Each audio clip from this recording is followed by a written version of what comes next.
You are a real woman. That you haven't conceived today doesn't mean you're not a real woman. Hi, welcome to my channel.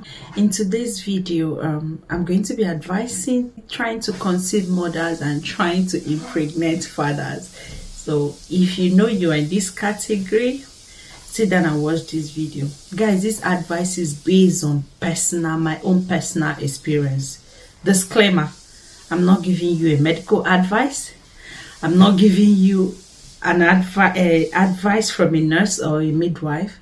This is based on my personal experience, what I did while I was a TTC mother and how it helped me. So guys, this might help you in one way or the other.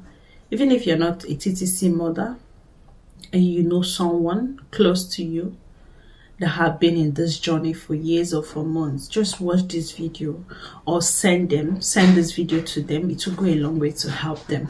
I'm just going to be giving you 5 advice. Do this and it might help you. I know that the journey of being a TTC mother is not an easy journey, and being TTI father is not easy too. It's not easy either for both the mother and the father. The number one thing to do first is you seek for medical intervention.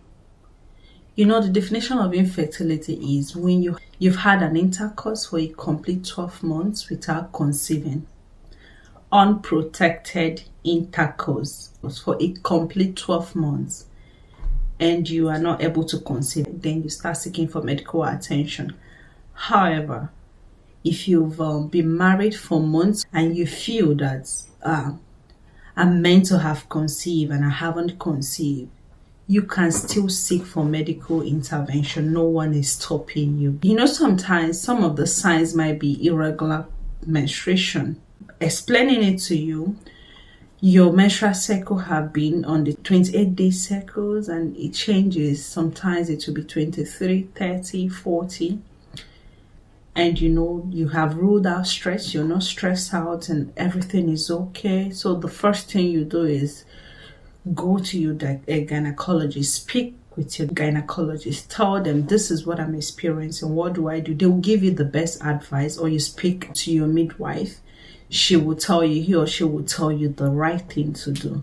And if you do not have access to a gynecologist or a midwife, you can go to a laboratory around you.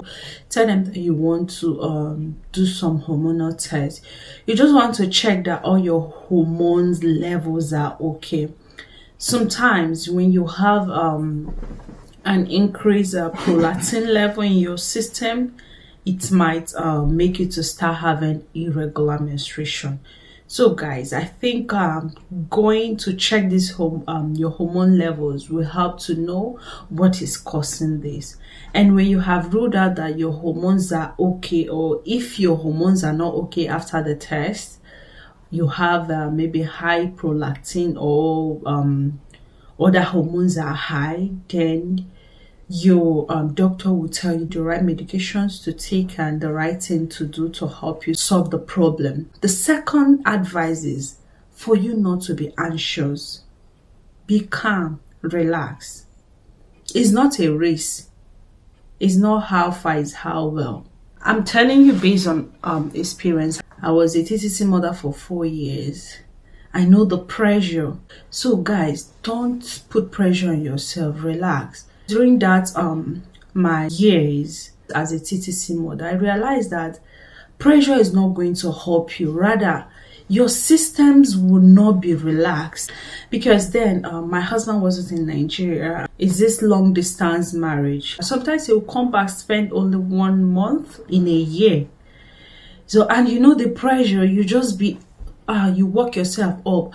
I want to take in, I want to conceive. Oh, you know, some people will give you advice when you finish having intercourse or making love with your husband, you should hang your legs up for the for it to enter.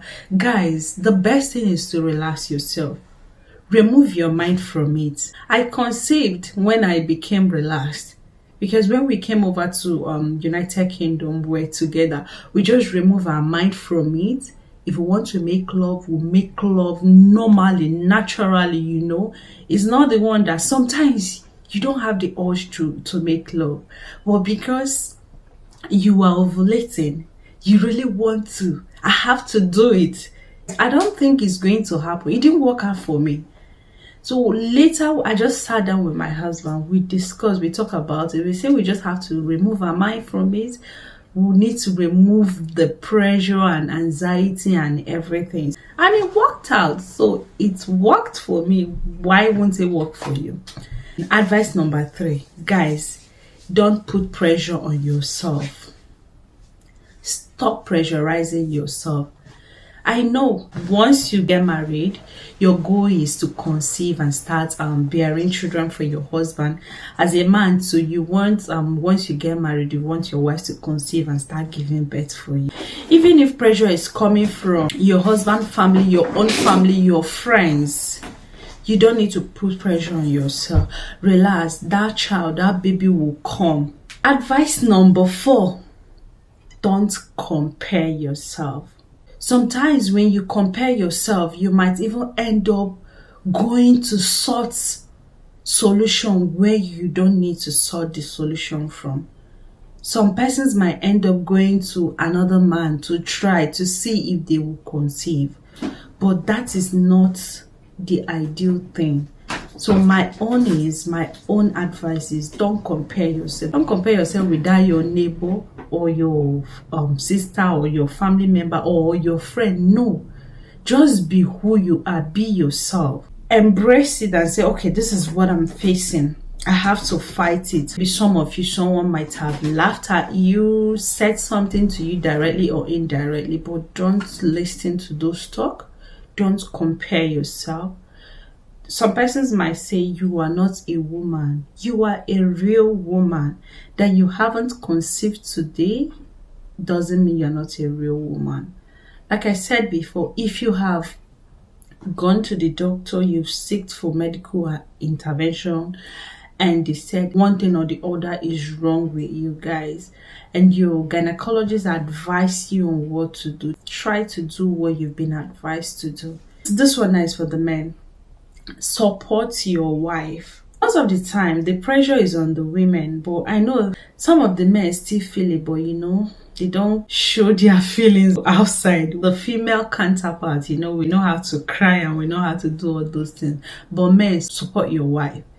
Some of your friends will come and give you advice. Guy, you've been married for how many years? Try another woman and maybe the problem might be from your wife. Don't listen to those people. This is not the best advice. Okay? Be with your wife. Support her. You people should go through this journey together. I believe you will conceive. God is the number 1 person that made me conceive. But the thing is, God has planted the doctors, the nurses, everyone, all the medical team. God planted every one of them on this earth to help us. So you shouldn't just put them around the corner or say, no, I'm not going to the doctor. I have to kneel down and pray. God, God will answer you, but you have to work for it. Seek for this medical advice. So we were praying, believing in God, trusting God. We went to the doctor and they said, this is what is wrong. After all the tests, I started taking the medication that was prescribed, and with prayers. I didn't take this medication for like 3 weeks. The next thing I confirmed I was pregnant. And I followed the one of the advice I told you guys. I said you have to be relaxed. Then we were relaxed too. Even when I broke the news to my husband, he thought I was pranking him, like I was joking. He removed everything from his mind. I removed it from my mind too. And if we want to make love, we just relax, do whatever we want to do when we want, not because we're under pressure. You know, we're doing it like getting the pleasure, you know, enjoying it, unlike before. We're pressurizing ourselves into making love. So guys, make sure you follow these tips, this little advice. To go a long way to help you. See you in my next video. Thank you. Bye.